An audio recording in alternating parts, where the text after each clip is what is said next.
guys, welcome back to The Unfiltered Entrepreneur. I'm your host, Ashley Pollard. I'm so happy to have you here. We are doing such big things behind the scenes, and by the time this episode is out, I guess I can tell you about it. So we are running an epic Black Friday deal for the Doers Club and the Doers Library. If you're not familiar, it's a membership for service providers, solopreneurs, agency owners, small businesses ran by women, generally. And we have 3 tiers of this. So the club is kind of like the kit and the caboodle. This is where we started. Basically, what the club is like Slack access to the library, which is a portal of 200 resources, live programming. We're doing things like B-roll shoots where everybody joins and we get a lot of B-roll in one sitting. We change outfits, we get our camera set up, like the whole thing with all these different prompts. Super fun. We do this Pomodoro technique co-working space where basically we get a lot done in 2 hours together. Weekly office hours or Slack chats. We have guest experts live, the whole thing. So that is the club. Then we also have the library, which is our next thing that we created, which is basically just the club, but only the library piece of it. No access to the full calendar or the Slack channel. And then we launched Access Pass, which is our free tier. A lot of you might be in there. And Access Pass is our place to say, we're gonna give you access to things here and there. So maybe every month we'll choose 5 to 10 different downloads and take them out of the library, give them to you for free, and then at the end of the month they go back into the library. You might get access to a couple things here and there, like free office hours monthly, or the ability to submit a question or a Q&A to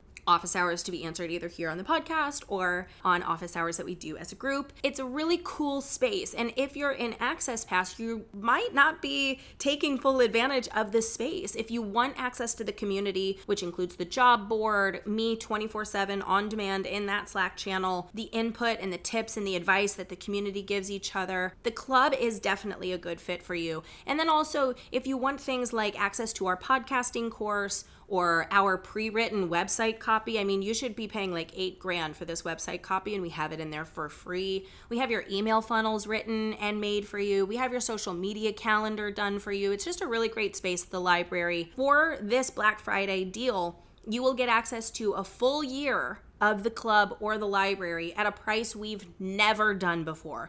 A very, very good deal. So go to the website, jointhedoers.com. You can see that live now. If you're watching later, obviously not. But this is a once-in-a-lifetime opportunity to get these rates that are just the lowest they will ever be. The other thing that's very exciting that I finally get to announce is that we are hosting an annual summit that we're calling the Doers IRL, the Doers in real life. And this is our chance to finally meet. Now, I know a lot of us are friends on Threads and Instagram, and especially in the Slack channel, if you're in the club. You know, we've been supporting each other and cheering each other on and hiring each other, and this is our chance to come together and be in the same space. We have a lot of really fun things planned. We have free tattoos, we have an aura reading, we have speakers lined up that are very impressive and that have communities that I'm very proud to support. And it's just gonna be a very exciting opportunity because I have 3 massive announcements for you. What you think it is, it's likely bigger, okay? Like 3 massive announcements. I've kind of alluded to some of them, so if you pay very close attention, you might kind of know what a couple of them are. But if you know all 3, I would be shocked. You're gonna come to this event, and the second that you get there, you're gonna be like, okay, I get it. This is cool. This is exciting. So I'm very excited for you to be there. I'm very excited to meet you guys. If you're in the club, the tickets are only $100. For everybody else, they're $550. But if you buy this side of the year, the tickets are $350. And if you donate to one of our charity partners for $30 or more, you do get that $30 credited towards your ticket as a thank you for supporting places like Everytown USA, the NAACP, Planned Parenthood, Trevor Project, or Free From. All places that I very much care about and communities that I care about. So it's a way for us to make sure that we care intersectionality about women and about feminism, and also a way for us to come together and celebrate where the Doers is going before the world gets to find out. All of that said, a very good time to be in the Doers, a very exciting time to be in the Doers. I have lofty goals for this space. I see us having hundreds of thousands of followers one day, and we are just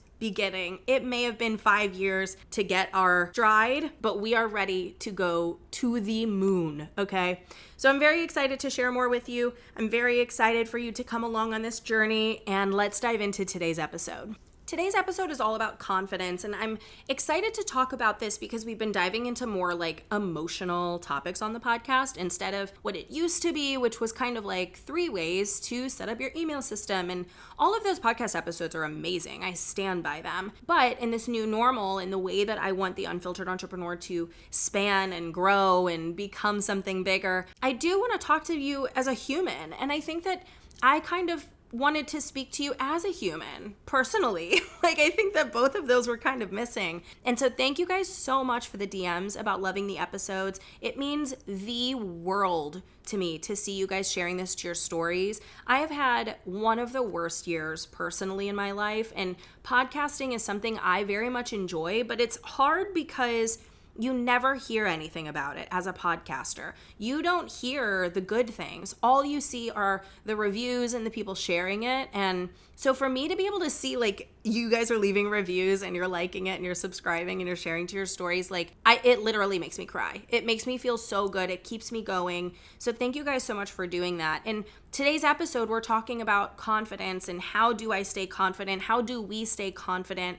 And what I want to say before we dive into literally anything, I don't want to misrepresent myself and act like I'm the most confident person on the planet, because that's simply not true. I definitely have insecurities. I have things that I would like to fix about myself, but I'm working to accept instead. I have things about myself that I'm like, man, I'll never be like so-and-so just because I am who I am, you know? So I just want to say first and foremost that the goal is not to be always confident. The goal is to be as confident as you can be. And when you aren't feeling your best, building a tool belt or a toolkit for the way that you can kind of get to confident as quickly as possible. And that's kind of what I want to share today, because I do think through my in-depth years of therapy, I have found some things that really help, and some things that really help my friends and the people who I love, who I've like given advice to. And it makes me think that maybe there's something you could learn from this as well if you're feeling like this year was really hard. You know, this year's a 9 year. I don't know if you guys know anything about numerology, but it's death and destruction and just like loss.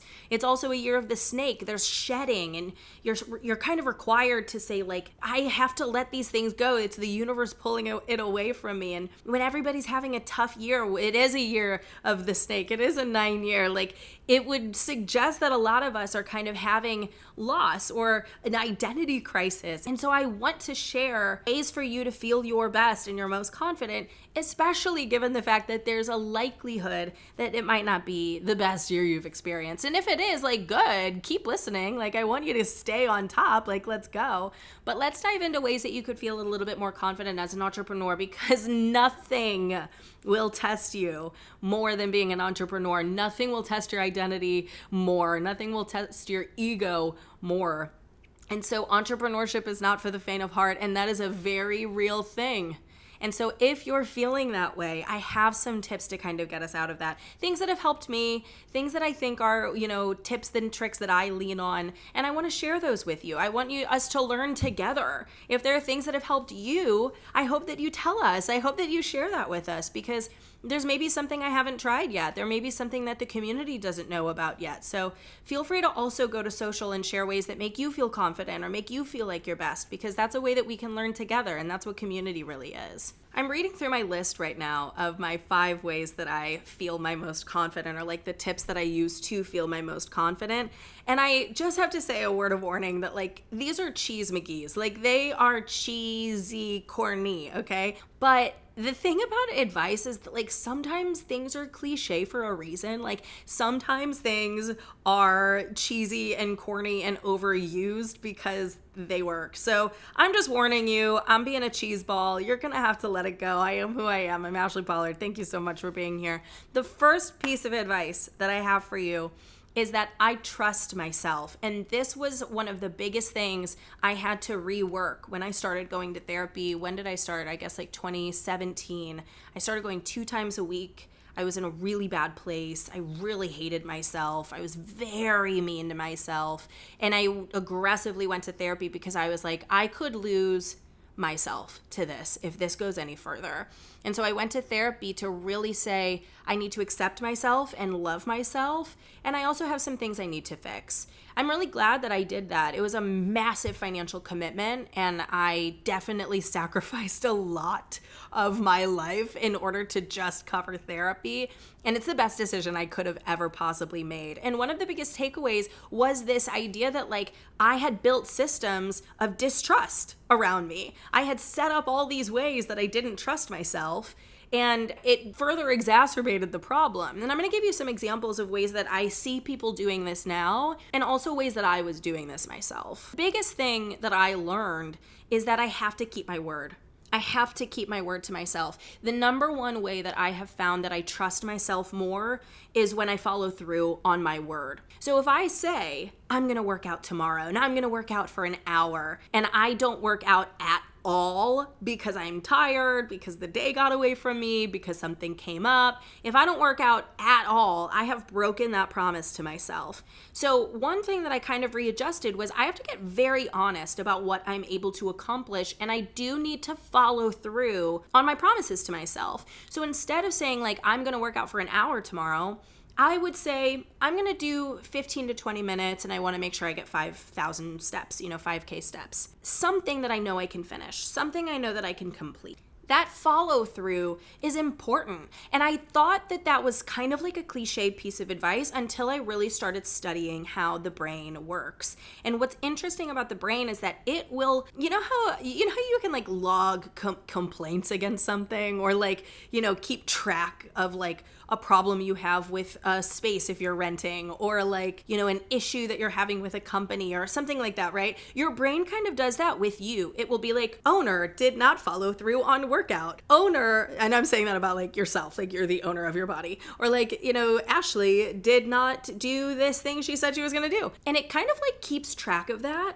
And the more hits you take, the more negative marks you get to your account, let's call it, the worse your inner trust, the least you trust yourself. And what happens when you don't trust yourself is that you start doing this thing where you're like, well, I don't know if that's a good idea. I don't know which one I want to do. I don't know if I want to do this or this. I don't know what I want. I don't know what I do. I don't know what's going to be best for me. And a lot of that is rooted in the fact that you've like hit these derogatory marks in your account because you keep you keep not following through on certain things that you've promised to yourself. So one of the biggest things that I learned is I have to follow through, and it's better for me to say, I'm going to do this in a small way than to overcommit and fail on it. Another example of this is that I always used to do dry January and fail. I was a party girl in my 20s, okay? I was like always at the clubs. I was out all the time. Like I was a fun time, okay? And so when dry January would come around, when I'm in my early 20s, mid 20s, I'd say, I'm going to not drink in the entirety of January. And it would be really hard for me. I mean, I was a girl who was like out on the town often. And so instead what I started doing with dry January is I would say, I'm not going to drink for the month of January except for 2 days. I get 2 passes in the month. And what was very interesting about those 2 passes is that it actually helped me do dry January better, because there were times that I would go out and I'd say, I have a pass to use, but this isn't worth it. It's just brunch. Why do I care? Or like, I'm not going to use it at happy hour. I'm going to have 1 drink and leave. This isn't where I'm going to use it. And I actually was able to keep the dry January through the month because I had a little bit of a better understanding of what I was able to follow through on. That builds trust. The workout example, that builds trust. If I say to myself, I'm going to make $500,000 this year, and I've never even made $100,000, I'm putting myself in a bad situation. I need to be realistic with my goals. If you've never heard of SMART goals, we do have a bit of a lesson on that in our free membership. If you want to just join for free, it's in all of the tiers, but you can join for free just to see that about SMART goals, how to create SMART goals. And so that's one piece of it, is realistic, making sure that they're realistic. And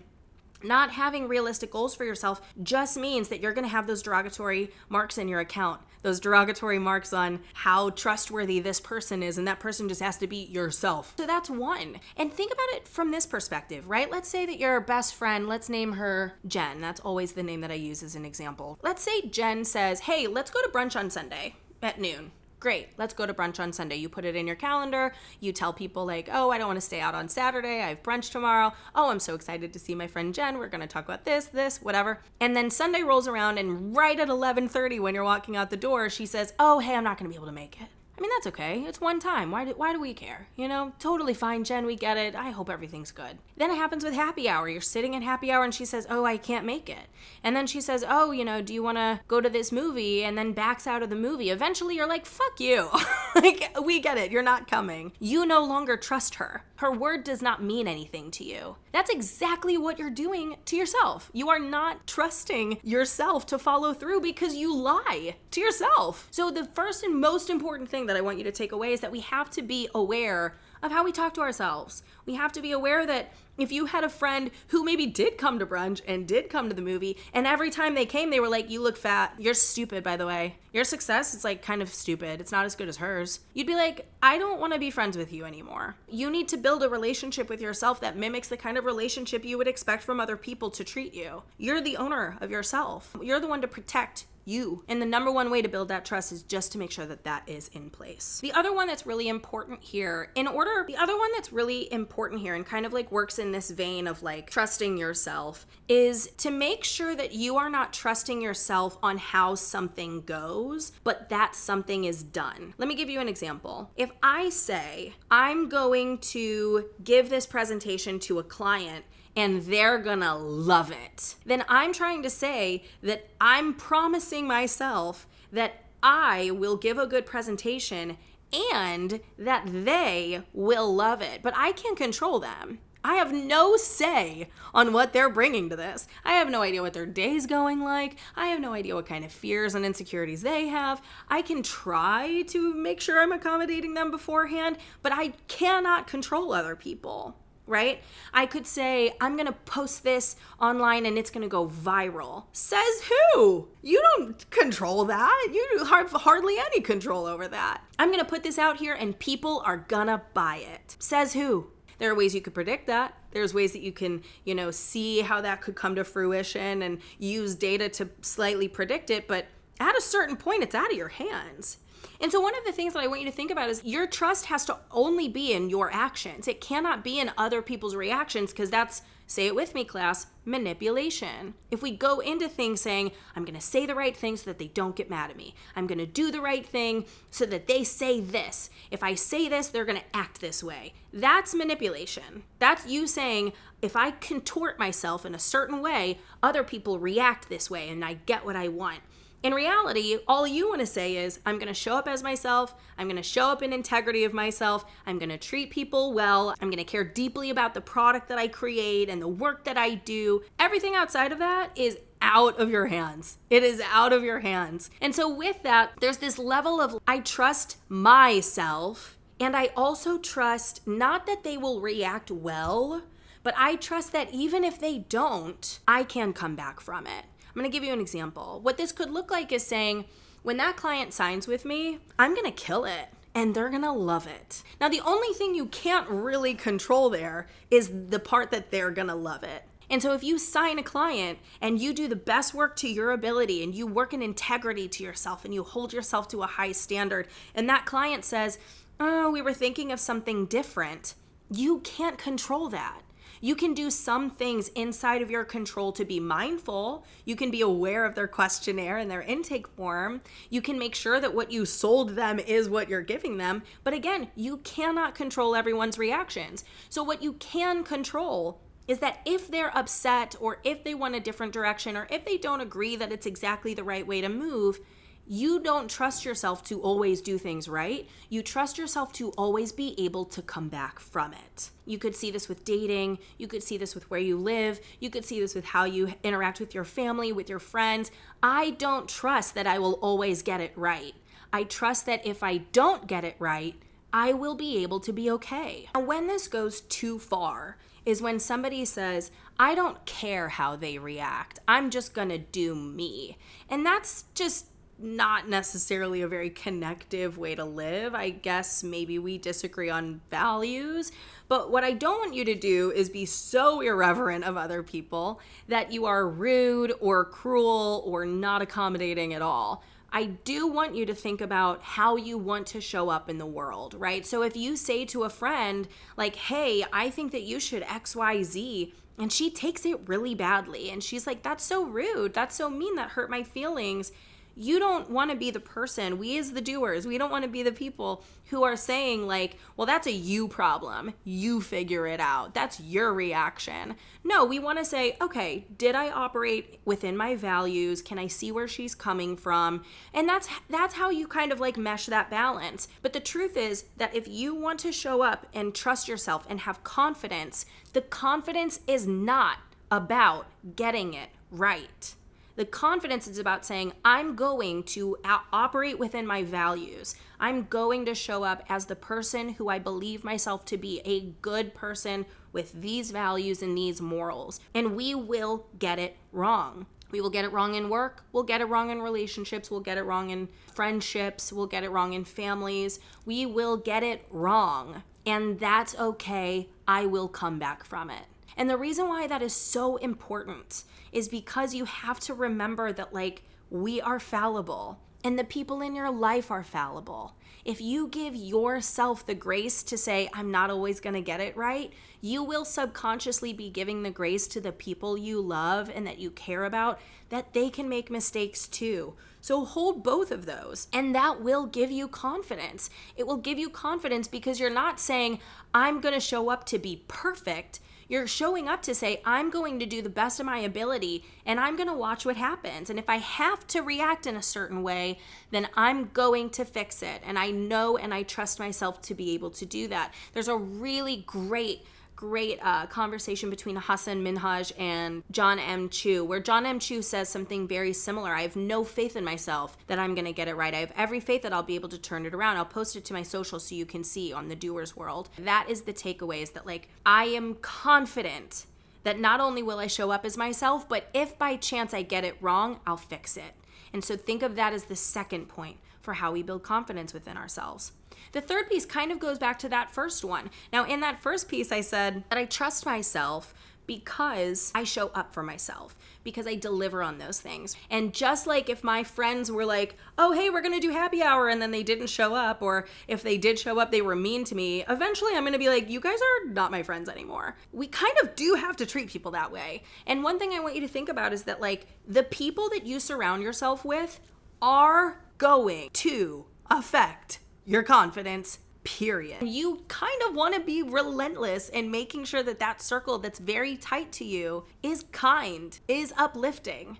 It is very true that the 5 people you spend the most time with influence you, not the 5 people you respect the most, not the 5 people that you love the most. You can love and adore your sister, your mom, your neighbor, a friend of yours. And if you do not spend time with them, if you are not around them, either physically or on the phone, you will not be able to use them as like the 5 people I surround myself the most with. If you are always going to lunch with your coworker or with a neighbor of yours and she's terrible, you're going to get some of that. If your partner tells you you're never going to succeed, if a family member of yours puts you down all the time, if people in your space are always kind of saying like, that's not a good idea, that's stupid, that's bad, you're going to absorb that. And personally, I think that that extends to who you follow.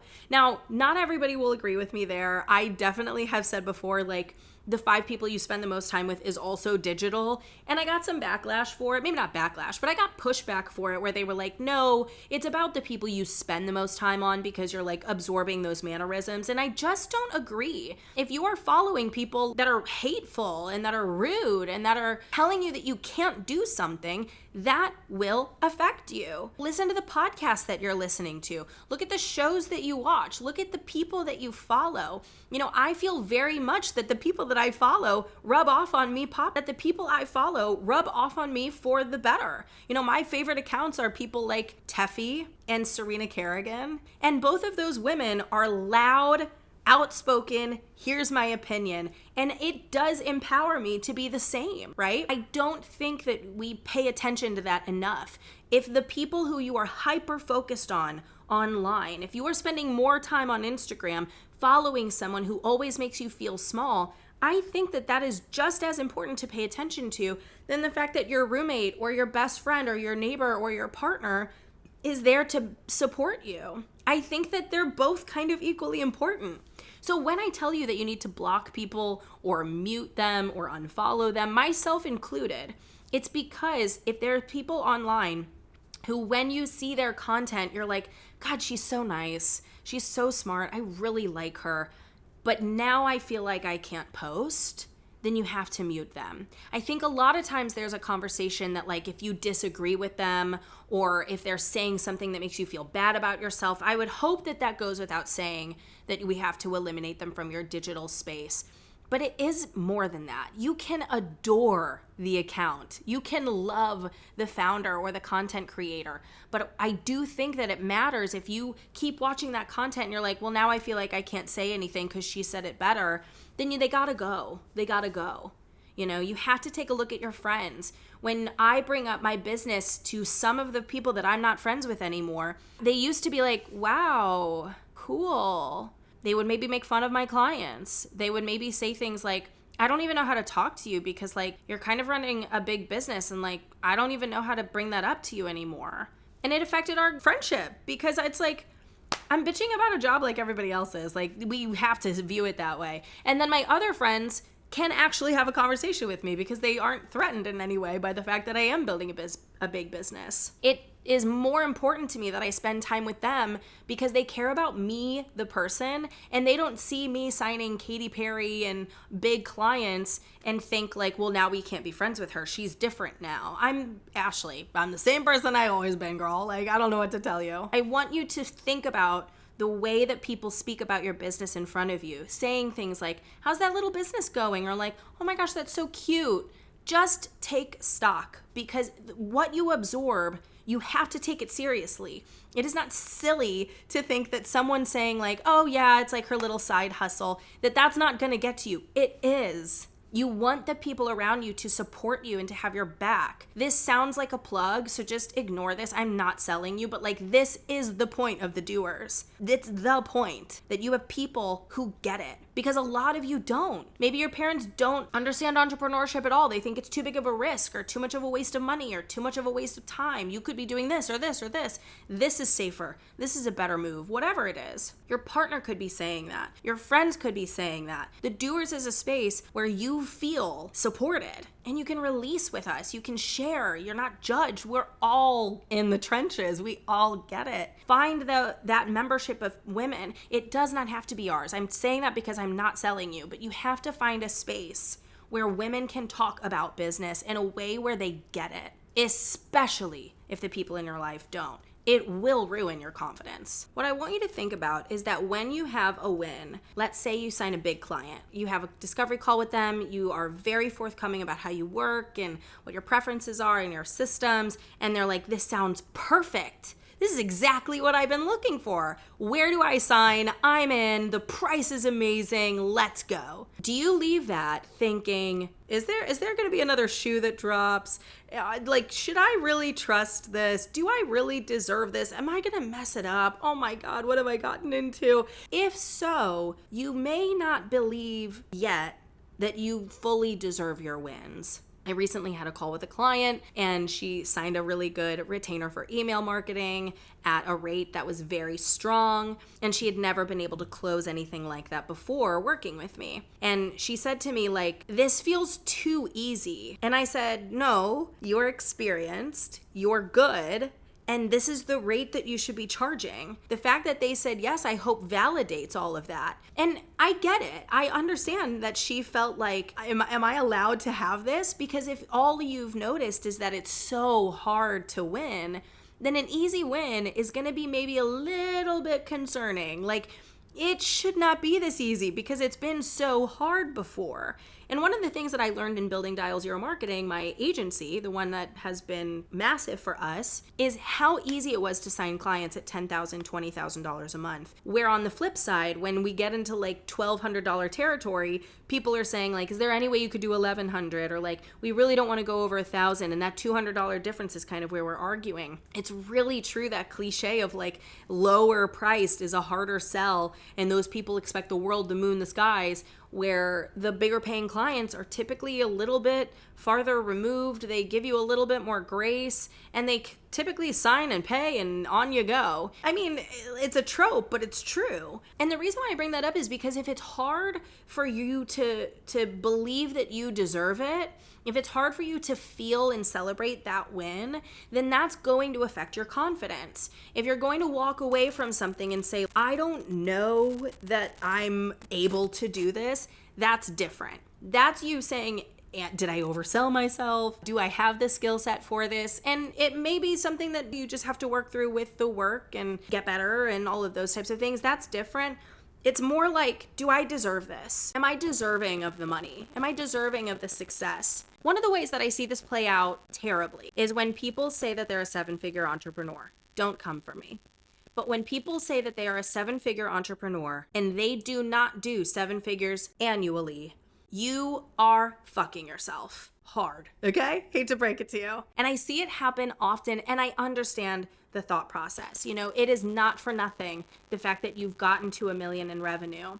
That's a big accomplishment. And sometimes that takes 6-7 years for some businesses to do, maybe 10, maybe 15. And there are some businesses where it happens within 1 year, within 2 years. But that annual revenue is kind of what you're almost implying. The reason why it sucks when I hear people call themselves a 7-figure entrepreneur is that you completely rid yourself of the fact that when you hit that milestone, it will mean nothing to you. Now what do you get to say? You've been saying it already. You can't be like, guys, guess what? Now I'm actually a 7-figure entrepreneur, because then you will kind of admit you've been lying to them. But bigger than that, you are lying to yourself.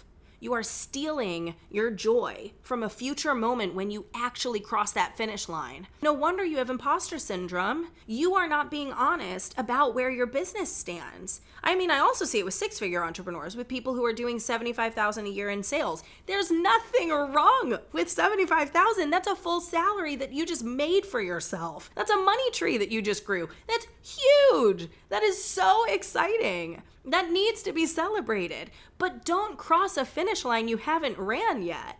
That is such a bummer. It is such a bummer to see. It reminds me of women who call their boyfriend their husband before they got a ring on that finger. Like, girl, it's gonna feel way better. It's gonna feel way better later when he's your husband. But right now, he's your boyfriend. We have to be aware, you know? And so what I want you to be mindful of is, like, 1, you deserve to celebrate your wins, but celebrate the right wins. If you've done $1 million in sales over the past 3 years combined, I'm not saying that that's nothing. Celebrate that, but celebrate it correctly. Tell the truth to your audience.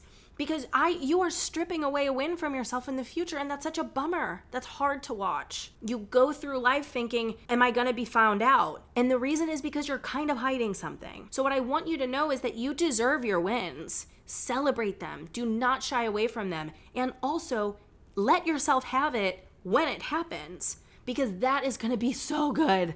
It is gonna be so good. Let the man propose. Let the money come to you. Let yourself experience the win when it happens. It's like face tuning pictures. Sure, you might feel a little hotter when you post the picture, but you're gonna feel like shit when people see you in person. So I just want us to think about, the way that we're portraying ourselves and the way that we feel and celebrate wins, because you're allowed to celebrate all of the wins, but make sure it's the actual win that you're celebrating. Now, my goal here is not to come down on you or to shame you. My goal here is to look out for you. I want you to have confidence, and we have to be aware that some of these things are kind of like us self-sabotaging our own confidence. Some of these things that we're choosing to do are at times not in our best interest. And one of the biggest pieces of building self-confidence is knowing that I look out for me holistically, with my health, with my mental health, with my relationships, etc. This is a perfect segue into number 5, the last one. And this last one is maybe the hardest, maybe a tough one to hear, so just tread lightly. I'm gonna be nice in this one, don't worry. But I want you to be comfortable feeling uncomfortable. What I want you to think about, like I hinted at the beginning of this episode, it's been a really tough year for me personally. I have way more that I could even dive into. None of this even touches how hard of a year it's been for business, but just for me, period. I have had a tough go of it this year. One of the things that I think I do that builds my confidence is that it's uncomfortable. It's uncomfortable to have to say goodbye to someone, whether it's because they're no longer with us or because you have to make a decision about how you're treated. It's really challenging to watch someone you love be in a place of hardship. It's really hard to just navigate life a lot of times, especially when we're amidst a genocide and a horrific administration and like the list goes on. Like it's hard no matter what. And what do you do when it's hard? Do you wallow in self-pity? Do you say, woe is me? Like everyone feels sorry for me? Because I think that does more harm than good. It might get you attention. It might get you people saying, I'm so sorry for you, but does it actually help? And one thing that I think is really important to me is that I do have a couple people that I very deeply trust that I can turn to and say, like, I am sad. I am hurt. I am upset. I'm scared. And they can hold that with me. But how do I find joy still? And that has been something that has always been work that I'm proud of. When my back is against the wall, can I smile? When things are heavy on my shoulders, can I laugh? And I think that is the place where you build a life worth living. And I think that that's where you build the root of your confidence, is in saying that, like, things can be hard and I can enjoy my life. Is that the utmost test of being a happy person, of being an aligned person? I think that there are some people who know that I'm having a hard time. And I think that there's a dissonance at times. I'll get messages where they're like, how are you smiling? Maybe you're faking it, but I'm thinking of you. And it's like, I'm not. And I love you, but I'm not. I am both. I am both in pain and choosing joy. I am both experiencing hardship and laughing. I am both nervous about decisions I've had to make with the business and optimistic about the future. And I want you to think about how you hold the dichotomy. One thing that I think, and this is just like a rant that I probably shouldn't do today, but you're along for the ride, is that I think one of the worst things for feminism is the idea that we are supposed to be genuinely devastated when things are tough. And I don't think that's true. I think one thing that men do especially well is that when they are in a place of hardship, they will still find joy and delight and beauty. And women who are supposed to be these people who are like maybe more optimistic and comforting and compassionate, we are supposed to be just so badly in pain when things are tough. And I reject that. I fully reject the notion that when I am in pain and struggling, I'm also supposed to hate it. I'm supposed to show my penance. I need to feel it because I deserve it. Fuck that. Absolutely reject that. In every way, shape, or form. I will experience the worst thing a person will go through, and you will see me laughing genuinely because I'm allowed to feel joy in a hard time. And so are you. And I do think it's one of the biggest pieces of confidence that we don't talk about. I don't see people exploring that as an idea. Is the fact that we kind of have to, look at ourselves when we're in hardship. Do we say, I have to be upset about this and stressed about this and losing sleep and throwing up and scared and lashing out at people? Or can you say, I'm going to turn this around, and if I know I'm going to turn this around and there's a journey from point A to point B of where life gets better, I'm not going to hate that road. You don't have to. You don't have to be so violently in pain when everything is so hard. That doesn't mean don't feel it. Find your safe spaces to break down. Find your rituals for when you need to release, when you need to just wail crying, when you need to tell somebody, like, I don't know what else I can do. All of that is fair. And you do not have to have this like deep penance that you owe the world because you maybe deserved all of the bad. I reject it. I fully reject that notion. And I want you to think about how you treat yourself if things don't go your way. If you don't get a client that you really wanted to sign, are you now like, I have to pay for this and I need to think about what I'm doing and I'm stupid and like, how dare I? Like, all of that is not good for ourselves. It's not good for your confidence. That is a place for you to step in and say, I'm going to laugh today in spite of this. I'm going to find a way to find 6 beautiful pieces of the world today. because of this thing that really makes me feel set back. How do you treat yourself, and how do you move around the world when your back is against the wall? Because if you think that you have to be violently in pain and mean to yourself, you got it wrong. You're allowed to experience joy and happiness and light and love and laughter and silliness and play when things are hard. And if things are so hard that you need a release, you're allowed to do that. Find your places where you're able to break down and be yourself and let it out. That is healthy. What I want you to think about throughout this whole entire episode of confidence is very, very honestly at its core, be you. Messy as you are. Be the person who's upset and breaks down. And be the person who says, my back's against the wall and I'm still gonna find a way to be myself through it. Be the person who says, I'm gonna show up for the wins that are present and I'm not gonna claim future wins yet. Be the person who says the people around me have my back. And if you don't have space here. Or the way we interact is gonna change. Be the person who says, I'm gonna do something, and I did. That's confidence. I'm gonna be me. I'm gonna take care of me. I'm going to prioritize me in this vessel of a person, this person that I'm so blessed and honored to be as myself. And yeah, part of that means that I'm a little rough around the edges, or I'm jealous, or I'm scared, or I have anxiety or OCD, and all of that is still part of this beautiful vessel of a person that you are, and that you're so lucky to be, and that we're so lucky to know. We want you here as you are. You being different from me makes me a better person. Me being different from you makes you a better person. And when we surround ourselves by things that make us feel good, and when we act in favor of ourselves, confidence is a no-brainer. It's present. You don't even have to work at it anymore. You just show up as you. Be somebody who holds a high standard for yourself and for others. Don't be mean to yourself. Be uplifting. Surround yourself with uplifting things. And know that you deserve good.